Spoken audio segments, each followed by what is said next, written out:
కొంచెం ఎలాబరేట్ గా మాట్లాడుకోవచ్చు. భూమా అఖిలప్రియ గారు. ధన్యవాదాలు అధ్యక్ష. అధ్యక్ష, మీరు అన్నట్టుగా ఈ ఆన్లైన్ యాప్స్కి సంబంధించి చాలా ఎక్కువగా ఇబ్బందులు పడే పరిస్థితి ఈరోజు కనిపించింది అధ్యక్ష. దానికి సంబంధించి ఈరోజు సభ్యులు అడిగిన క్వశ్చన్ ప్రకారం అధ్యక్ష, ఇంచుమించుగా మనకి నోటిఫై అయిన వాళ్ళు 212 మంది వ్యక్తులు ఈ రోజుకి మనకు నోటిఫై అయ్యారు అధ్యక్ష, ఇబ్బంది పడిన వ్యక్తులు. అదేవిధంగా సూసైడ్ చేసుకున్న వాళ్ళు 8 మంది సూసైడ్ చేసుకున్నట్టుగా మనకి నోటిఫై అయింది అధ్యక్ష. అదేవిధంగా అధ్యక్ష, ఇప్పుడు ఈ ఆన్లైన్ యాప్స్కి సంబంధించి అధ్యక్ష, గూగుల్ అదేవిధంగా మనకి యాప్ స్టోర్స్ నుంచి దగ్గర అధ్యక్ష 456 నకిలీ లోన్ యాప్లను గుర్తించడం అయింది అధ్యక్ష. ఆ యాప్లు కూడా గో క్యాష్ అని, లోన్ బ్యారో అని, క్యాష్ బనానా, బ్లింక్ లోన్ ఇలాంటివి చూసుకుంటే అధ్యక్ష సుమారుగా 456 నకిలీ యాప్స్ ఉన్నాయి అధ్యక్ష. దానికి సంబంధించి ఇప్పటి వరకు మనం 229 యాప్లని మన గవర్నమెంట్ వచ్చిన తర్వాత కూడా బ్లాక్ చేయడం జరిగింది అధ్యక్ష. ఈ మరిన్ని నేరాలు జరగకుండా నివారించడానికి అధ్యక్ష మన రికవరీ ఏజెంట్ల నుంచి ఆంధ్రప్రదేశ్ రాష్ట్ర చందాదారులకు ఇన్కమింగ్ కాల్స్ నిలిపివేసేందుకు 1138 మొబైల్ నెంబర్లపై టెలికాం డైరెక్టర్ కాల్ బ్యారింగ్ కూడా విధించబోయింది అధ్యక్ష.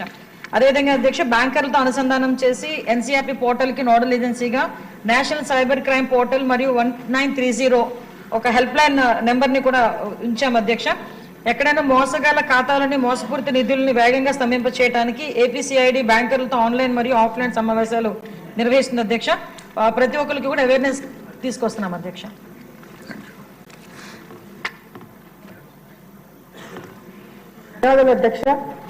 అధ్యక్ష, ఈ లోన్ యాప్స్ గురించి మీరు క్వశ్చన్ డిస్కషన్ కూడా పెట్టాలని చెప్పినందుకు మీకు ధన్యవాదాలు అధ్యక్ష. ఎందుకంటే చాలా ఇంపార్టెంట్ సబ్జెక్ట్. కేవలం మన రాష్ట్రంలోనే కాదు అధ్యక్ష, దేశంలోనే ఇది one of the biggest and deadliest scam అధ్యక్ష.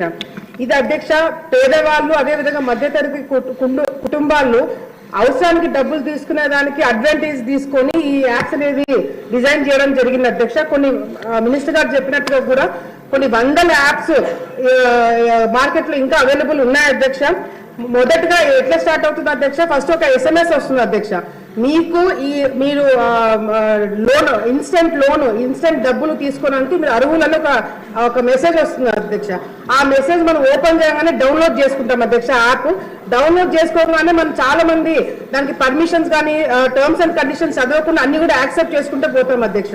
ఎప్పుడైతే మనకి పర్సనల్ డేటా, మన కాంటాక్ట్స్ కానీ లేకపోతే మన ఫొటోస్ కానీ మన డేటాకి ఎప్పుడైతే ఆ యాప్స్ కి మనము పర్మిషన్ ఇస్తామో అధ్యక్ష, అప్పటికప్పుడు వెంటనే డబ్బులు అకౌంట్ లో పడిన వెంటనే అధ్యక్ష ఆ వ్యక్తి కస్టమర్ నుంచి విక్టిమ్ గా మారిపోతాడు అధ్యక్ష. నాకు తెలిసిన గవర్నమెంట్ ఎంప్లాయీ అధ్యక్ష, ఇప్పుడు ఇంకా గవర్నమెంట్ లో పనిచేస్తారు అధ్యక్ష. మన గవర్నమెంట్ లోనే ఒక ఎంప్లాయీ ఊరికే ట్రై చేద్దామని చెప్పి ఒక 3,000 రూపాయలు ఈ ఇన్స్టెంట్ యాప్ ద్వారా లోన్ తీసుకున్నాడు అధ్యక్ష. వెంటనే ఎప్పుడైతే యాక్సెస్ ఇచ్చాడో అధ్యక్ష, యాక్సెస్ ఇచ్చిన వెంటనే ఈ 3,000 అనేది మీరు 6 నెలలు కట్టచ్చు, 2 రూపాయలు ఇంట్రెస్ట్ అని చెప్పి ఫస్ట్ మనకు ఒక మెసేజ్ వస్తుంది. అది 3,000 కదా 2 రూపాయలే కదా అని చెప్పి ఊరికి ట్రై చేశాడు అధ్యక్ష. 3,000 నుంచి 30,000 జరిగింది అధ్యక్ష. లాస్ట్ కి బయటికి వచ్చేటప్పుడు 3 లక్షల రూపాయలు కట్టాడు అధ్యక్ష.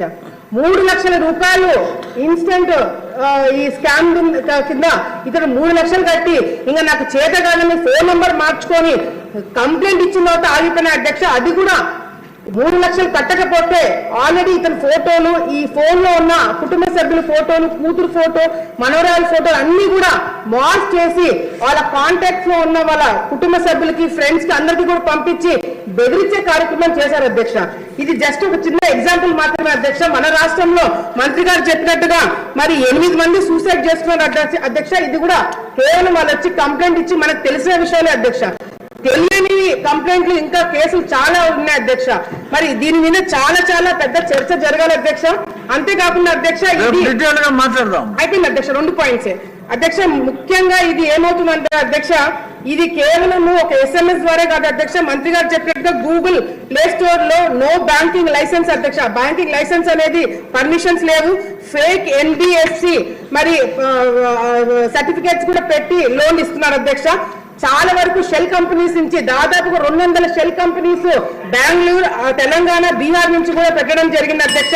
ఒక చిన్న పాయింట్ అధ్యక్ష, ముఖ్యంగా సైబర్ పోలీస్ స్టేషన్స్ అనేది ప్రతి ఒక్క జిల్లాలో ఒకటి ఏర్పాటు చేయాలి అధ్యక్ష. ఎందుకంటే ఎక్కువ క్రైమ్స్ పెరిగిపోతున్న దాంట్లో ముఖ్యంగా సైబర్ క్రైమ్స్ ఉన్నాయి కాబట్టి ఇది కాన్స్టిట్యుయెన్సీ వైపు రాకుండా జిల్లా వైజ్ లోనే స్టాప్ అయ్యేట్టుగా చర్యలు తీసుకోవాలని చెప్పి తెలియజేసుకుంటూ మిగతా విషయాలు రేపు కూడా డిస్కస్ చేయాలని కోరుకుంటున్నాను అధ్యక్ష. తామచర్ల జనార్దన్ రావు గారు లేరా? సరే హరీష్ గారు ఫినిష్ చేసేయండి.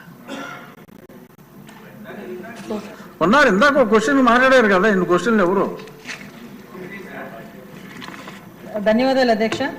అధ్యక్ష, ఈ నకిలీ యాప్స్, ఈ ఆన్లైన్ ట్రాన్సాక్షన్స్ అన్నది మన టైంలో ఏం లేదు అధ్యక్ష. కానీ 2020 దగ్గరకు వచ్చారు అధ్యక్ష. కోవిడ్ అన్నది వచ్చిన తర్వాత, కోవిడ్ వచ్చిన తర్వాత ఫైనాన్షియల్ గా చాలా మంది క్రైసిస్ ని బేస్ చేసుకుని దాన్ని కూడా ఎన్కేష్ చేసుకోవడానికి క్రైమ్ అన్నది కొత్త పొంతులు తొక్కింది అని చెప్పడానికి ఇది ఒక ఉదాహరణగా మనం చెప్పొచ్చు అధ్యక్ష. ఎందుకంటే అవతల వాళ్ళ బలహీనతలను క్యాష్ చేసుకోవడానికి వాళ్ళకి వాళ్ళు ఈ లోన్ యాప్స్ క్రియేట్ చేయటం, అదేవిధంగా ఇందాక మన వాళ్ళు అన్నట్టు షెల్ కంపెనీస్ నుంచి, అదేవిధంగా కొంతమంది దివాలా తీసిన వాళ్ళు, వీళ్ళందరూ కూడా వాళ్ళ సంపాదనకి ఒక మార్గంగా దీన్ని ఎంచుకున్నారు అధ్యక్ష. అదే టైంలో ప్రజల తాలూకా సెంటిమెంట్ కానీ వాళ్ళ తాలూకా భావోద్వేగాలతో వాళ్ళు ఒక క్యాష్ చేసుకోవడానికి ఈ లోన్ యాప్స్ ని క్రియేట్ చేయటం, అదేవిధంగా వాళ్ళకి 5,000, 4,000 అన్నది వాళ్ళకి చిన్న చిన్న అమౌంట్స్ అధ్యక్ష. ఇందాక మన గౌరవ సభ్యులు చెప్పినట్టుగా ఒక SMS వస్తుంది, మీకు ఎటువంటి డాక్యుమెంట్స్ అవసరం లేదు, ఇన్స్టెంట్ గా మీకు లోన్ ఇస్తామని చెప్పేసి 5,000, 10,000. ఇప్పుడు చిన్న చిన్న పిల్లలు, చదువుకునే పిల్లలు కూడా వాళ్ళకి పాకెట్ మనీ కూడా వాళ్ళ పిల్లలు వాళ్ళని అడగలేక, తల్లిదండ్రులను అడగలేక ఇలాంటి యాప్స్ కి బలైపోయిన పరిస్థితులు కూడా చాలా కనిపించినాయి అధ్యక్ష. ఇటువంటి సందర్భంలో అధ్యక్ష వాళ్ళకి ఆ యాప్ వచ్చిన తర్వాత ఇంకా వాళ్ళకి వెంటనే ఒక నోటిఫికేషన్ వచ్చేస్తుంది, వాళ్ళు ఎగ్రీ కొడతారు అధ్యక్ష. ఎగ్రీ కొట్టిన వెంటనే వీళ్ళ కాంటాక్ట్స్ అన్ని వాళ్ళ హ్యాండ్ ఓవర్లోకి వెళ్ళిపోతాయి, వీళ్ళ గ్యాలరీ మొత్తం వాళ్ళ హ్యాండ్ ఓవర్లోకి వెళ్ళిపోతుంది. సో ఇందాక మన గౌరవ సభ్యురాలు చెప్పినట్టు 3,000 నుంచి 3 లక్షల వరకు ఆగిపోయిందండి. ఇంకా అదృష్టం అధ్యక్ష. ఒక్కసారి కనుక లోన్ యాప్ లో డబ్బులు తీసుకుంటే వాడికి చావైన శరణ్యం అధ్యక్ష. అంతకుమించి అక్కడ నెవర్ స్టాప్ అనమాట అది. ఎందుకంటే వాళ్ళు అడుగుతూనే ఉంటారు, అడిగింది ఇవ్వకపోతే, టైంకి ఇవ్వకపోతే వెంటనే కాంటాక్ట్ లిస్ట్ లో ఉన్న వాళ్ళందరికీ ఈ అమ్మాయి పోలీసులకు దొరికారని, తప్పుడు పనులు చేస్తూ పోలీసులకు దొరికారను, మార్పుడు ఫొటోస్ పలానా వాళ్ళకి పంపిస్తామని ఇది తట్టుకోలేక చాలా మంది సూసైడ్ చేసుకున్న పరిస్థితి కూడా కనిపిస్తుంది. చర్యలు తీసుకోలేదా? ఆల్రెడీ అందరి మీద కూడా ఇప్పుడు మనం వాళ్ళు ఎవరైనా దొరికిన తర్వాత కూడా అధ్యక్ష సుమారుగా దగ్గర 199 మందిని ఈ రోజు అరెస్ట్ చేశాం అధ్యక్ష. వాళ్ళు అరెస్ట్ చేయడమే కాదు అధ్యక్ష, వాళ్ళందరూ కూడా రిమైండ్కి వెళ్తారు అధ్యక్ష. 306 కానీ 307 కానీ వెళ్ళే పరిస్థితులు వాళ్ళందరికీ కూడా చట్టాలు అయితే చాలా కట్టుదిట్టమైనవి అధ్యక్ష. ఎంత చట్టాలు మనం కఠినతరం చేసినా వాళ్ళ తాలూకా టెక్నాలజీ బేసెస్ పెట్టుకొని ఇంకొంచెం మనం ఒక స్టెప్ వేస్తే వాళ్ళకు 10 స్టెప్పులు ముందు ఉంటున్నారు అధ్యక్ష. ఆఖరికి ఇలాంటి లోన్ యాప్ లో కానీ సైబర్ క్రైమ్ లో కానీ బలైపోతున్న వాళ్ళు, చదువు లేని వాళ్ళు బలైపోయారంటే ఒక అర్థం ఉంది అధ్యక్ష. చదువుకున్న వాళ్ళు కూడా ఈవెన్ వాళ్ళకి ఎలాంటి ఫోన్లు కాల్స్ వస్తాయంటే అధ్యక్ష, మీకు ఒక ప్యాక్ వచ్చింది మీ ఇంటికి, ఫ్లిప్కార్ట్ లో మీరు ఏదో ఆర్డర్ చేశారు, అందులో గాంజా ఉంది, ఇది మహారాష్ట్ర నుంచి వచ్చింది, మహారాష్ట్ర పోలీసులు మీరు రావాలి, ఇంత అమౌంట్లు కట్టాలి. ఈ మధ్యన ఏదో బిట్ కాయిన్స్ అని చెప్పి ఏదో వింటున్నాను అధ్యక్ష. అదొకటి, అది పెద్ద స్కామ్. డాక్టర్లు సైబర్ క్రైమ్ దీని మీద రేపు చేయాలి అధ్యక్ష. దీని మీద ఒక చర్చ జరగాలి, జనాలు కూడా అవేర్నెస్, ప్రజలు కూడా అవేర్నెస్ క్రియేట్ అవ్వాలి. కాబట్టి దానికి మీరు అనుమతించినందుకు ప్రత్యేకంగా మీకు ధన్యవాదాలు తెలియజేసుకుంటున్నాను అధ్యక్ష. Question number 314